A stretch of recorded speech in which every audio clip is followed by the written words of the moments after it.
நூல் எரியும் பொழுது அறிவு சாம்பலாகும், மனிதன் எரியும் பொழுது மனிதநேயம் சாம்பலாகும். இரண்டையும் காக்கும் நாள் இன்று ஆகஸ்ட் 22. அன்பு நண்பர்களுக்கு வணக்கம்.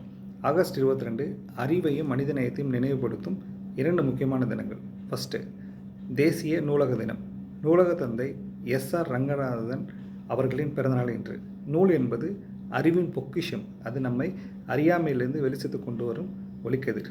இந்தியாவின் தொன்மையான நூலகம் சரஸ்வதி மஹால் தஞ்சாவூரில் 1535 வருஷத்தில் நிறுவப்பட்டது. 2வது, ஐக்கிய நாடு சபையினால் சர்வதேச மதவெறி வன்முறையால் பாதிக்கப்பட்டவர்களை நினைவு கூறும் நாள். மதம் எதுவாக இருந்தாலும் மனிதகுலம் ஒன்றுதான். மதத்தின் பெயரால் நிகழும் வன்முறை மனிதத்தை அழிக்கிறது. இதை நிறுத்த ஒரே ஒரு ஆயுதம் அறிவு மட்டும்தான். நண்பர்களே, நூலகங்கள் நமக்கு அறிவை தருகின்றன. அந்த அறிவு தான் சகிப்புத்தன்மையை வளர்க்கிறது. சகிப்புத்தன்மை தான் மதவெறி வன்முறையை அளிக்கும் உண்மையான மருந்து. அறிவும் அன்பும் இணைந்தால் உலகம் அமைதியில் நிலைக்கும். இந்த மாதிரி பயனுள்ள தகவல்களுக்கு நம்ம சேனல் லைக் பண்ணுங்கள், ஷேர் பண்ணுங்கள், சப்ஸ்கிரைப் பண்ணுங்கள். நன்றி.